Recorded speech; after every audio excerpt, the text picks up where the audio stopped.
Hi, I'm Melanie Ryska. I am the city clerk for the city of Sterling Heights here in Macomb County. I have been clerking and been involved in elections for 20 years now. I started back in 2002, and I actually started packing election supplies. And I got the election bug, and I just took some positions as the city clerk of Hamtramck, the deputy clerk of the city of Grosse Pointe Woods, the assistant director of elections for Wayne County, until I ended up in Sterling Heights. So, a lot of people wonder about absentee ballots and how they're counted, when they're counted, the difference between absentee voting and early voting, and those sorts of things. So, we don't have early voting in Michigan just yet. Early voting consists of tabulating ballots prior to election day. What we have in Michigan is absentee voting. So voters who want to vote in the comfort of their own home can get a ballot sent to them up to 40 days prior to an election. So when voters vote absentee, those ballots come into the clerk's office. We verify signatures and we file them according to precinct and ballot number order. And they are held in our office in a locked area with limited access by the clerk's team, and they're held there until election day. On election day, all those ballots are taken to an absent voter counting board. And what that is a group of sequestered election inspectors who have been trained on the process to count absentee ballots. The workers are sequestered. So once the ballots come into the room and they begin opening them, they do not have access to the outside world. They do not use cell phones. They have no electronic devices, and the public is not allowed to come in unless they want to also be sequestered with the workers.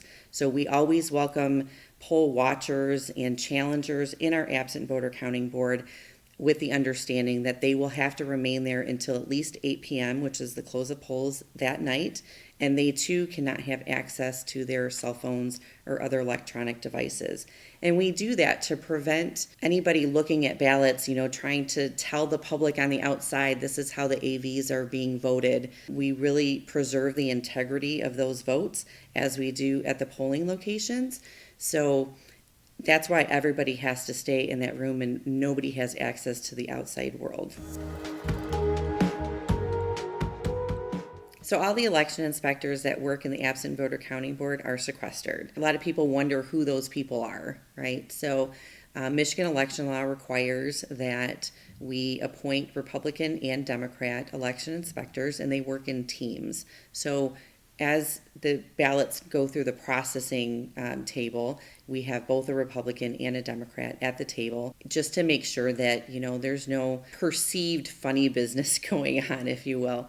The Republicans and Democrat, the election inspectors, they work together as a team, not only to process ballots, but also even if they need to leave the room to use the facilities like a restroom, they go in pairs, and that's just to preserve the integrity, to make sure that one is checking the other, make sure they're not on their phones while they use the restroom, or make sure they're not communicating with the public, just to really preserve the integrity of those votes. In our community in Sterling Heights, at the 2020 presidential election, we processed about 41,000 absentee ballots. We had a team of about 90 people, and we had probably, I'd say, 12 challengers in the room. We bring in lunch, we bring in dinner, because, you're sequestered, so you can't leave. Everything is just held in that one room that entire day. Ballots start getting counted at 7 a.m. There's some misinformation out there about ballots being counted ahead of time. That just does not happen here in the state of Michigan. We don't start counting ballots until 7 a.m. on election day. And we continue to count ballots until the wee hours of the morning if necessary. We work until the work is done. So another misconception about absentee voting is that truckloads of ballots come into the absent voter counting board after the elections or the polls have closed. I can say that in the city of Sterling Heights, we have 5 exterior drop boxes scattered throughout the city. And we are required under Michigan election law to collect any ballots that are dropped off by 8 p.m. on election night. So it takes some time to go around to those different drop boxes and get all those ballots that people dropped off last minute, because those ballots do count. They were in an authorized container or drop box by 8 p.m. on election night. So we do have to take those ballots, put them through our process in the clerk's office with checking signatures, verifying numbers, that sort of thing, before we can even take them to the absent voter counting board to be counted. So it is not uncommon for my team to take a couple thousand ballots to the absent voter counting board at 9:30, 10 o'clock at night, because those ballots were dropped off just prior to 8 p.m. on election night at some of our drop boxes. So at the polling locations on election night, after all voters have come through and cast their ballot, the election inspectors go through a checklist, if you will, to make sure that all of the equipment is secure and that the ballots are secured. So the ballots, for example, will remain in a certified ballot container, and ballot containers are certified by the County Board of Canvassers, and they are sealed in those containers. The seal number on those containers is recorded in the paper poll book that the election inspectors fill out. And also attached to that ballot container is a certificate that two members of that election board sign. So it would be one Republican and one Democrat sign that certificate that gets sealed on that container, verifying that seal number. So you have that checks and balance where the seal number is recorded not only on the certificate that can't be accessed after it's sealed, and it's also recorded in the poll book before it's brought to the receiving board. The tabulator is shut down. All of the totals tapes, meaning all of the vote totals, are printed on totals tapes. They print 3 separate totals tapes. All the election inspectors that are working at that polling location have to sign each one of those tapes so that they can see for themselves that the same number of voters that came through the precinct that's the number of ballots that were tabulated.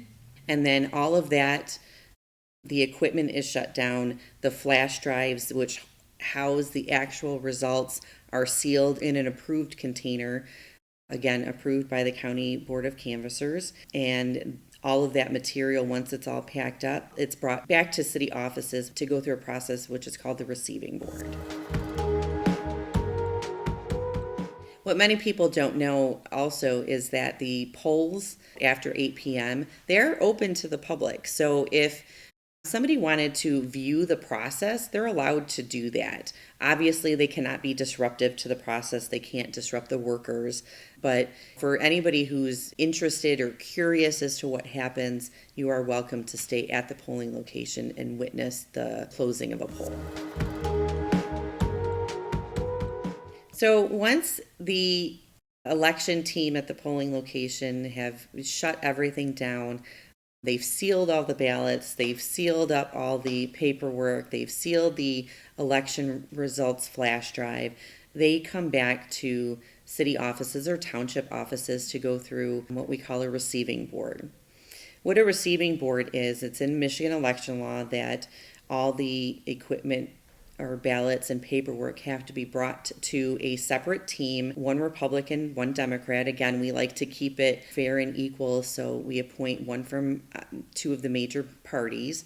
And what the receiving board does is they go through all of the paperwork kind of with a fine-tooth comb. There's a checklist on the state's website, so anybody can go and see what they're looking for. But the receiving board will verify the seal numbers that are used, will verify that the ballot container was sealed properly, will verify the number of voters that came through to vote, both in the electronic poll book and the number of ballots that were tabulated, to make sure that those match. And they also make sure that all of the appropriate workers signed the poll book in the appropriate spots and the totals tapes.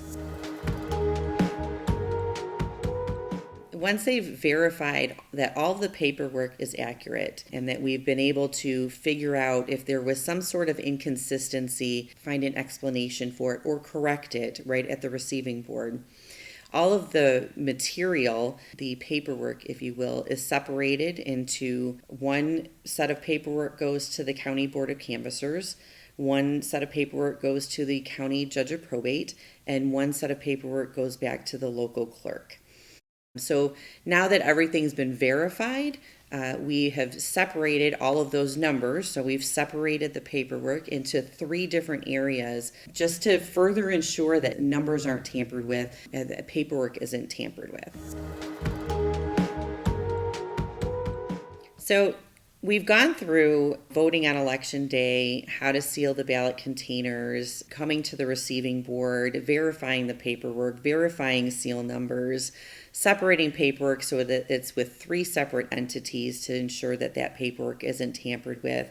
So you probably might be wondering what physically happens to the ballots. The ballot containers, sealed, remain in the possession of the local clerk.